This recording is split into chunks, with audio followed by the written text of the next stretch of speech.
Ako imaš psa, ovaj video moraš vidjeti jer možda ga svakodnevno povrijeđuješ, a da toga nisi ni svjestan.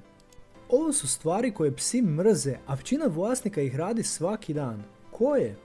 Vikanje je za psa prijetnja, ignoriranje, osjeća se odbačeno, kažnjavanje nakon greške, uopće ne razumije zašto, grljenje, osjeća se zarobljeno, tvoja nervoza postaje i njegova, bez rutine, nesigurnost, premalo kretanja, frustracija, a forsiranje pogleda, prijetiš mu.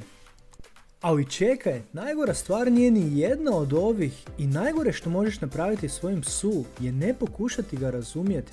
Naime, sve ove greške dolaze zato što mi očekujemo da pas razmišlja kao čovjek, ali on samo pokušava komunicirati i to na svoj način. Dakle, znaj da ti tvoj pas nikada neće reći da ga boli, već će se samo povući ili promijeniti raspoloženje. I zato ako voliš svog psa, zaprati kanal Kućni ljubimci TV i zajedno ćemo naučiti njegov jezik.